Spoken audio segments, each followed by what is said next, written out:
अब ये जो भारतीय जनता पार्टी के नेतृत्व वाली जो जुमलेबाज सरकार है उसको काम करना नहीं है। वो दरभंगा में एम्स बनाना नहीं चाहती है। दरभंगा में एम्स का सिलेक्शन किसका है? दरभंगा में एम्स बने यह भी माननीय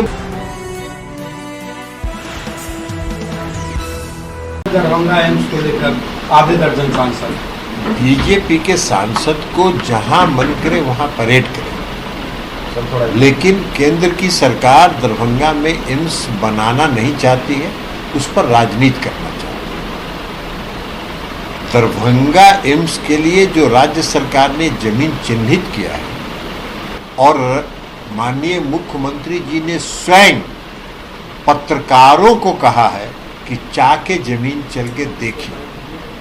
जो जमीन चिन्हित किया है राज्य सरकार ने, वह जमीन 6 लेन पर किनारे है। उस एम्स तक जाने के लिए राज्य सरकार ने 4 लेन सड़क बनाने का निर्णय किया है। उस जमीन की मिट्टी भराई के लिए राज्य सरकार ने 300 करोड़ रुपया स्वीकृत किया है। उसके अतिरिक्त दरभंगा मेडिकल कॉलेज जो वर्तमान में है उसको भी अपग्रेड करके उसके लिए हजारों करोड़ रुपया राज्य सरकार ने स्वीकृत किया है। तो राज्य सरकार तो चाहती है कि दरभंगा में एम्स भी बन जाए। राज्य सरकार चाहती है कि दरभंगा में दूसरा अस्पताल जो दरभंगा मेडिकल कॉलेज है वो भी एक विकसित अस्पताल के रूप में, सुपर स्पेशलिस्ट अस्पताल के रूप में विकसित करे। अब ये जो भारतीय जनता पार्टी के नेतृत्व वाली जो जुमलेबाज सरकार है उसको काम करना नहीं है।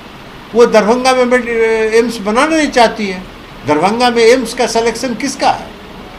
दरभंगा में एम्स बने यह भी माननीय मुख्यमंत्री जी का सिलेक्शन है। मुख्यमंत्री जी की इच्छा थी कि पटना में एक पुराना मेडिकल कॉलेज था, सबसे पुराना मेडिकल कॉलेज, तो पटना में एक एम्स बन गया और पटना के बाद बिहार में जो सबसे पुराना मेडिकल कॉलेज था दरभंगा, वहां दरभंगा शहर में एक एम्स बनना चाहिए। और ये राज्य सरकार की अनुशंसा पर केंद्र सरकार ने स्वीकृत किया। राज्य सरकार ने जमीन चिन्हित कर दिया, उस पर 300 करोड़ रुपया मिट्टी भराई के लिए स्वीकृत कर दिया। अब उनको राजनीति करना है, एम्स नहीं बनाना है, राजनीति करना है, तो वो राजनीति करते रहे। लेकिन राज्य सरकार दरभंगा मेडिकल कॉलेज को वो एम्स बनाए नहीं बनाए, राज्य सरकार ने दरभंगा मेडिकल कॉलेज को सुपर स्पेशलिस्ट अस्पताल के रूप में हजारों करोड़ रुपया खर्च करके उसको विकसित करने का निर्णय ले लिया। काफी हमला कौन सा लॉ एंड ऑर्डर? अभी आप मेरे सामने खड़े हैं, आप मेरी हत्या कर दीजिए या हम आपकी हत्या कर दें, कौन लॉ एंड ऑर्डर की समस्या है? वही लॉ एंड ऑर्डर में किसी की हत्या हुई है और कोई अगर हत्या हुई है तो हत्यारा पकड़ा जाएगा, ये कानून का काम है। लॉ एंड ऑर्डर तो खराब है मणिपुर में। 3 मई से वहां हिंसा हो रही है, प्रतिदिन हिंसा हो रही है। जो INDIA का जो प्रतिनिधि मंडल गया था उसमें मैं भी गया था और पूरे जो दोनों समुदाय के जो राहत शिविर है उन दोनों समुदाय के राहत शिविर में हम लोग गए थे। दोनों समुदाय में एक भी समुदाय का विश्वास वहां की राज्य सरकार पर नहीं है। डबल इंजन की सरकार है और 3 मई से वहां की हालत बेकाबू है, नियंत्रण नहीं कर पा रहे हैं और कानून व्यवस्था की बात कर रहे हैं। थोड़ा सा भी तो लोक लिहाज रहना चाहिए।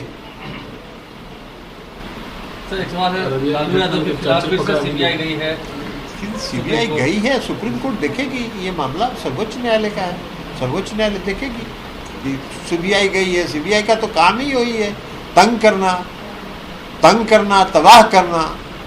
तो केंद्र सरकार तो अपने पालतू तोतों का इस्तेमाल इन सब कामों के लिए करती रहती है, उसी में एक काम ये भी है। सृजन के जांच में भी तेजी आ गई है, बहुत अच्छी बात है, तेजी आनी चाहिए। तो अमित शाह ने आपको तंज कसते हुए लोकसभा में कहा था कि आप लोग जो षड्यंत्र रच रहे हैं जनता खूब समझ रही है। उनका षड्यंत्र जनता समझ रही है। वो तो जनता को जो वादा करता है आदमी, आप जरा बता दीजिए, जनता को किया गया वादा आप पूरा नहीं करिए और चुनाव के बाद कह दीजिए कि वो जुमला था। वही बिहार के मुख्यमंत्री नीतीश कुमार जी भी हैं।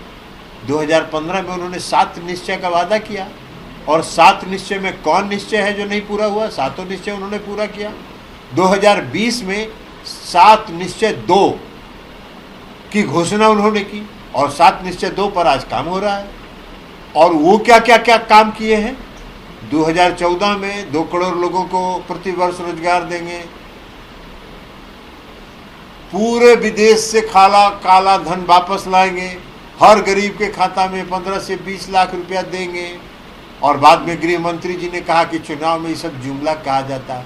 तो जिस सरकार के वरीय नेताओं के गृह मंत्री तो नंबर 2 माने जाते हैं ना भाई, तो जो नंबर 2 की सोच ये है कि जनता को चुनाव में जो वादा करते हैं उसको आप जुमला करते हैं और दूसरे पर सवाल उठाते हैं। नीतीश कुमार जी ने जो भी वादा किया है आज तक बिहार की जनता को जो भी वादा उन्होंने किया है उसको 100% सरजमीन पर उतार दिया। सर, अब ईडी ने हेमंत सोरेन को भी समन कर दिया है। अरे भाई, बता तो चुके हैं कि उनका काम ही यही है, पालतू तोतों का इस्तेमाल करना। 70,000 करोड़ का प्रधानमंत्री का भाषण नहीं सुने हैं आप लोग क्या? आप सुने हैं कि नहीं सुने हैं? अरे बोलिए ना जोर से, नहीं तो आपका भी रिकॉर्डिंग आएगा ना। बोलिए जोर से, सुने हैं कि नहीं सुने हैं? 70,000 करोड़ महाराष्ट्र में घोटाला हो गया, आप काहे नहीं बोल रहे हैं? प्रधानमंत्री जी ने एक ऐसे वॉशिंग मशीन का आविष्कार किया है जिस वॉशिंग मशीन में काला से काला आदमी भी घुसेगा और 1 मिनट के अंदर सफेद होकर निकलेगा। तो महाराष्ट्र में उसी वॉशिंग मशीन का इस्तेमाल किया उन्होंने। हम तो आदरणीय प्रधानमंत्री जी से आपके माध्यम से आग्रह करेंगे कि इस वॉशिंग मशीन का जो आविष्कार आपने किया है, इसका मार्केटिंग पूरा दुनिया में करिए, बहुत बिकेगा।